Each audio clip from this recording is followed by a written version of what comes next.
Chapter 5. First thing the next morning, Allan made a wooden canvas-covered frame to fit the cabin window and keep out the frozen wind. Because the ship was so tightly surrounded by ice, he was afraid that the air inside the cabin might go bad, so every morning he rolled his canvas shade part way up. This let a certain amount of fresh air come in, and also let in some light. For several days he kept putting up and taking down the cast-iron grate every time he left the cabin.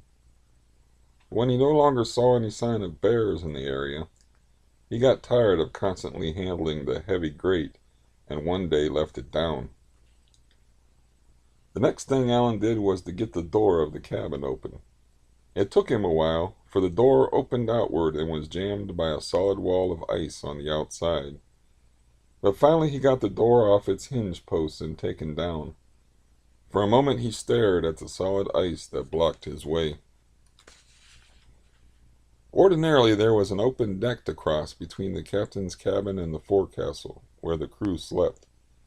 But this open area was now packed solid with ice, and Allan would have to hack out a tunnel before he could reach the crew's quarters. To make it even worse, the work would have to be done in semi-darkness and in bitter cold. It took him all that day and half of the next day to reach the forecastle. But when he got inside the crew's quarters, he was well rewarded. He found some flints to make fire with, his tobacco and pipe, plenty of clothes, pieces of sailcloth, and other useful objects. Most important of all, he found the floor covered with pieces of coal that had spilled out of the coal bin when the ship turned turtle. Underneath everything was an old hatchet that had been used to break up the larger lumps of coal.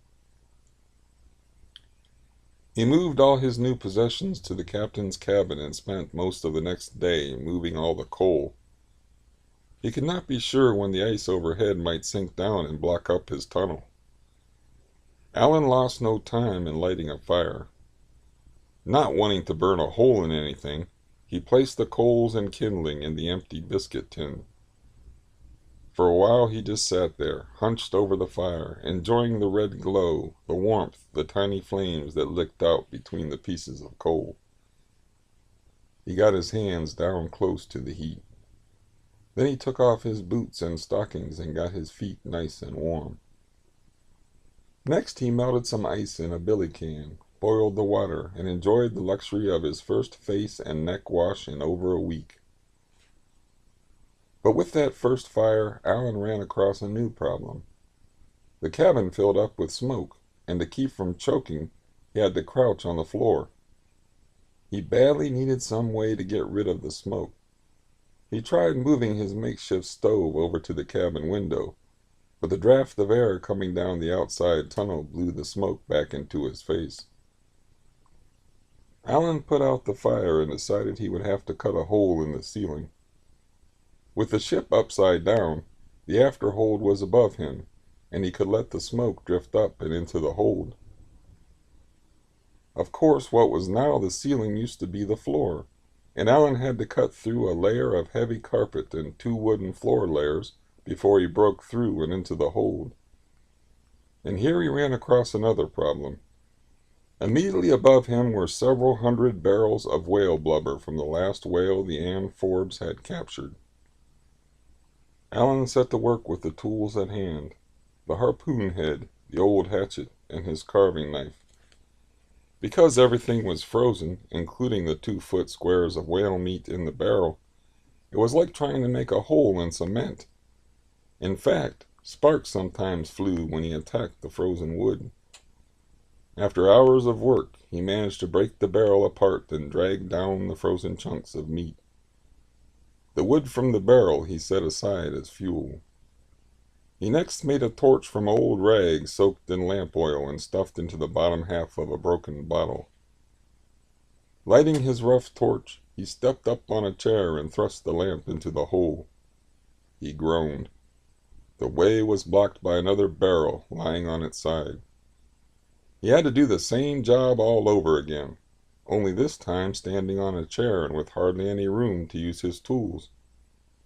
He climbed down from the chair and kicked the harpoon head and hatchet out of the way. It was useless. He might as well give up. Every muscle ached, and more than anything else he wanted to climb into his closet, pull the covers over his head, and forget that he was still on the Ann Forbes. But he sat down on the chair and forced himself to examine his problem. He had often been in that hold, had helped roll in the barrels of whale meat from the last carcass, and he knew that the barrels were stacked 3 high, which meant that he had to cut through 2 more layers before he could break clear and into the empty space in the hold. No, 1 more, because the last barrel could be pushed aside. Then there would be 2 or 3 feet of open space between the barrels and the bottom of the hull. Once he was in that clear space, he could crawl over the barrels and break his way into all the other holds of the ship, protected from the elements above by a strong oaken keel. Wearily he got to his feet, stood up on the chair, and began to try and break apart the next barrel.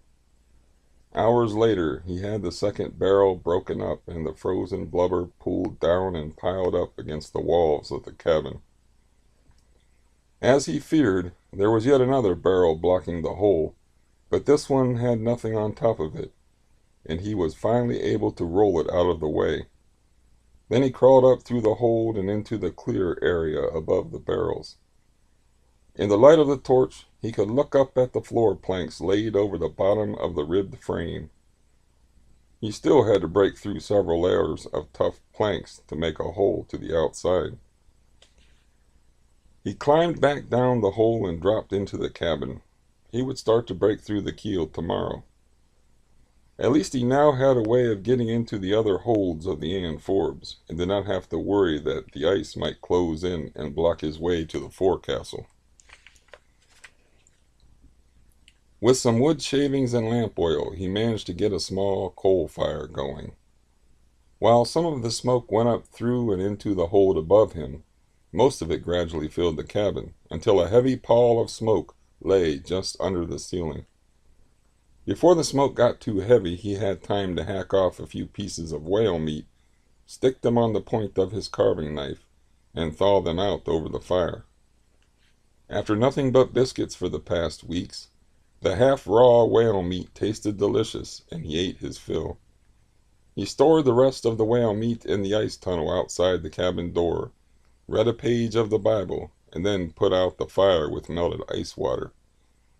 Then he settled into bed beside the clothes closet, taking with him his flint, a rough torch of oil-soaked rags, and his carving knife, just in case another bear decided to pay him a visit. The next day Allan went outside, climbed up to the end of the keel, and began to hack a hole in the ship's planking. He swung the hatchet and it bounced off the frozen wood. He swung again, and this time managed to cut a few fibers of the tough frozen oak. Furiously he pounded on the keel. The oak was so frozen that he was mashing the wood instead of cutting it. Another blow and the hatchet skidded off the planking and flew out of his hands. Cursing, he scrambled down from the keel to retrieve his axe. By the time he found it, his hands were numb and useless from the cold. He went back inside the cabin, took off his mittens, and warmed his hands over the small coal fire. All he had to work with was the harpoon head, the coal hatchet, the whaleboat anchor, and his carving knife. He could not work more than 10 or 15 minutes without going inside to thaw out his frozen hands, and there was now only a couple of hours of daylight every day. The slow and torturous work took 3 days, but finally he had a fair-sized hole clear through the ship's bottom and into the hold. To his delight, he found that his rough chimney now worked beautifully. The smoke was pulled out of the cabin and up into the hold, where it soon made its way through the keel and into the sky. For the first time in days, the air in the cabin was clear. The new chimney arrangement made Allan happy for another reason. The smoke rising from the keel might now be noticed by a ship that would otherwise pass the Iceberg without spotting him. Remembering all that whale meat in the hold above him, he began to hope that he could make it through the winter on the Ann Forbes.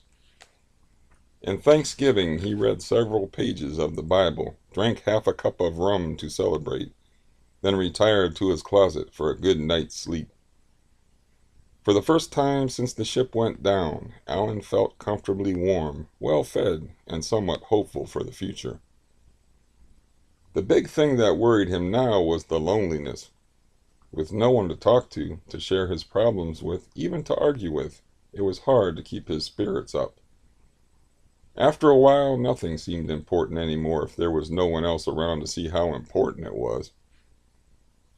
One thing he had noticed, the time went by a lot faster when he was working hard. During the past 3 or 4 days, he hadn't once been bothered by the feeling that time was standing still. He would have to line up a whole lot of jobs to do so that he kept himself constantly busy. He would have to make a calendar to keep track of the days. Already he was no longer sure if the Ann Forbes struck the iceberg 1 week or 2 weeks ago. Tomorrow he would see about making his cabin, especially the closet, as wind-proof and cold-proof as possible. It was the beginning of October, and he had 6 rough months ahead of him. He would have to be well prepared to last out the freezing cold and week-long blizzards that were sure to come. And thinking hopefully of the future, Allan fell asleep. Sometime later he was awakened by sounds outside the closet. He thought he heard heavy breathing and the sound of something being moved. Or was he just dreaming? He sat up, held his breath, and listened. There was no mistaking that heavy snuffling sound. Another polar bear had entered the cabin. Allan felt the heavy hand of fear clutch his heart. Maybe if he stayed where he was and stayed quiet, the bear would go away. Another crash, and this time he realized that the bear had found one of his tins of biscuits and was trying to open it. He did not want to leave the closet and try to chase the bear, but neither did he want all his biscuits eaten or ruined. And if he stayed where he was, the animal might decide to break into the closet, and then he would be trapped. As quietly as possible, Allan managed to get his torch lit. With the carving knife in one hand and the torch in the other, he kicked open the door and jumped out with a wild yell. The startled bear stood on his hind legs, looked at Allan, and grunted. Allan stood stock still in his fear. The bear seemed to be 10 feet tall, though he later realized that the animal had to be under 6 feet, since that was the distance between the floor and the ceiling of the cabin. For a long moment, Bear and Allan looked at each other. A drop of burning oil fell on Allan's hand, and he let out a sudden cry. The bear dropped to all fours, whirled around, and made for the entrance hole. The animal smashed into the window frame and somehow got tangled up in the canvas flap that covered the hole. The bear's head, one shoulder, and one arm were through the frame, but the rest of the body remained in the cabin. For a moment the bear was jammed. Allan thought of several things at once. The bear might decide to pull back from the hole and turn on him. If he managed to kill the bear, he would have fresh meat. He was so frightened that he had to do something. He hurriedly set the torch in the tin box that he used as a stove, ran over and plunged his knife into the bear's side, just beneath the huge white arm. Then, holding on to the bear's back, he sank the knife again and again into the animal's body, into the neck, the side, and the stomach. The bear roared with pain and threw Allan off in its struggles. Allan fell on the stove and the torch went out. For a long moment he lay on the floor of the cabin, out of breath, and wondered what he should do. He almost went back inside his closet, but he realized that, no matter how frightened he was, he could not leave the animal until he was sure that it was fatally wounded. He tried to relight the torch, but could not find his flint. Afraid then that the bear might yet work loose and destroy everything in the cabin, including himself, Allan went over to the dim white shape and plunged the knife again and again into the animal's body. Once more Allan was thrown off, and once more he returned to the attack, sensing that the animal was growing weaker. In a curious way, it was easier to fight the bear in the dark. Allan did not have to look at those curving points of black claws on the ends of the animal's powerful paws. He could not see those fearful teeth, those black lips and terrible snarl. Finally, after what seemed like hours, the animal stopped its struggles, and Allan lay back on the floor, completely done in. It took a good 15 minutes to recover from his fear. Then he had to pad around in the dark of his closet to find the flint and get the torch relit. As soon as the flame flared brightly in the cabin, he was astonished at the sight that met his eyes. The polar bear had turned completely red. Blood seemed to be on everything.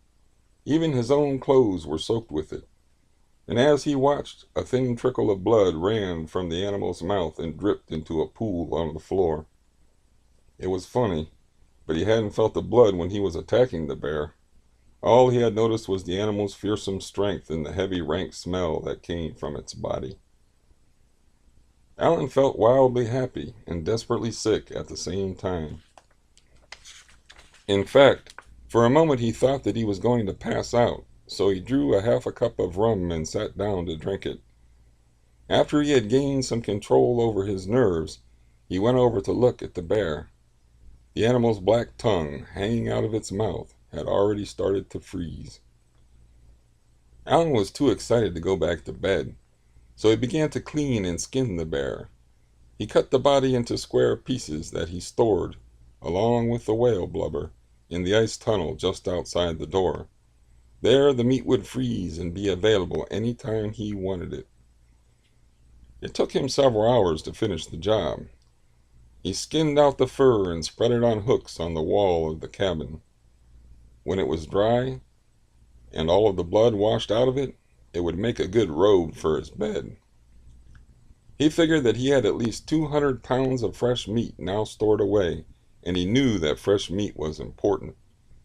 Although he guessed there was plenty of salted meat somewhere on the amphorbes, a diet of salt meat and ship biscuits, without any fruit or vegetables, usually led to scurvy, and scurvy was a disease that often proved fatal. When everything was cleaned up and put away, Allan went to his entrance hole, climbed through the snow tunnel, and went outside. Daybreak had come, and it was going to be a beautiful sunny day, even though it would still be cold. He climbed up on top of the keel and looked around. The amphorbes was now so well locked into the ice that Allan could not spot the open sea anywhere. They were frozen fast for at least the next 6 months. The cold soon drove Allan back inside. This time he put up the iron grate, as well as the canvas covering. And while the grate might not keep out a really determined bear, it might slow him up enough to let Allan find some other way to stop the animal from entering. Allan realized that his open snow tunnel looked like a possible cave opening to bears, which might be why they were attracted to the cabin window. Or it might be the smell of whale blubber being carried on the smoke that rose up through the hold and out the opening in the keel. And that smell would probably carry for miles, which meant that he could expect more visits from wandering and hungry bears. Allan opened the closet door and settled under the covers, trying to make up for lost sleep. But his body had still not unwound from the fight with the bear, so he lay awake there in the darkness for another hour before finally drifting off. And in his sleep he dreamed that someone was calling his name from a great distance, someone who kept crying and crying and would not stop.